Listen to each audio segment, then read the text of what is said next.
इतिहास में ऐसे अनेक उदाहरण मिलते हैं कि किंतु भगवान का साधु भक्त होने के कारण अर्जुन सदाचार के प्रति जागरूक है, अतः वह ऐसा कार्यों से बचने का प्रयत्न करता है। अदि मम प्रतिकारम शास्त्रम प्रणयम धृतराष्ट्रं रण्ये हन्यस्तुमां क्षेम्यंत्रम भवते।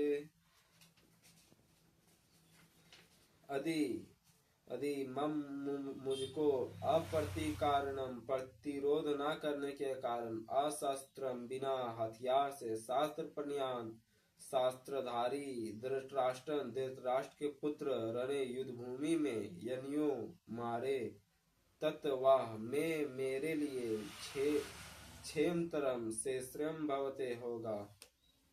यदि शास्त्रधारी धृतराष्ट्र के पुत्र मुझे निहत्ते तथा रणभूमि में प्रतिरोध न करने वाले को मारे तो यह मेरे लिए श्रेयस्कर होगा।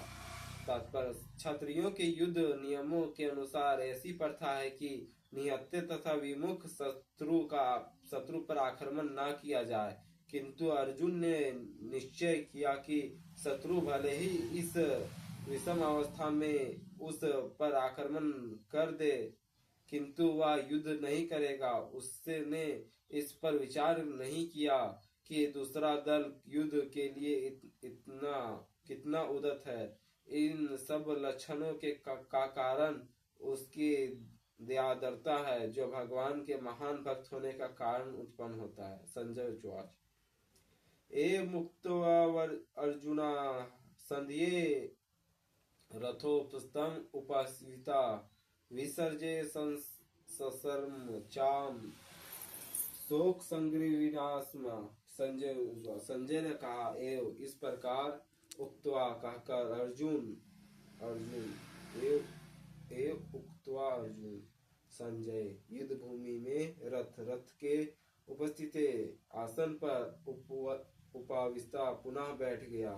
विसर्जिता एक और रखकर सासर्णम बाणों सहित चापम धनुष को शोक से संग्रहित संतप विद्वान मानसम मन के भीतर। संजय ने कहा, युद्ध भूमि में इस प्रकार कहकर अर्जुन ने अपना धनुष तथा बाण एक और रखा दिया और शोक संतप्त चित्त से रथ के आसन पर बैठ गया। तात्पर्य, अपने शत्रु की स्थिति का अवलोकन करते समय अर्जुन रथ पर खड़ा हो गया था, किंतु वह शोक से इतना संतप्त हो उठा कि अपने धनुष बाण एक और रखकर रथ के आसन पर पुनः बैठ गया। ऐसा दयालु तथा कोमल हृदय व्यक्ति को भगवान की सेवा में रत हो आत्मज्ञान प्राप्त करने के योग्य है।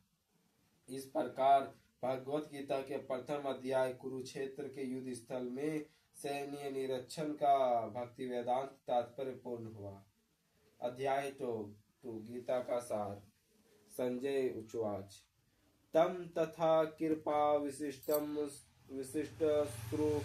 श्रुपूर्ण कुलेक्षणम विसीदन्तमिदं व्याख्यो उचवाच मधुसूदनम। संजय ने कहा, तम अर्जुन के प्रति तथा इस प्रकार कृपया तरुण है से अविशिष्टम अभिभूत अश्रुपूर्ण आकुलम अश्रुओं से पूर्ण ईश्वरम नेत्र विदितम शोकयून्यम युक्तम इदम या व्याख्यानियम वचनम उवाच।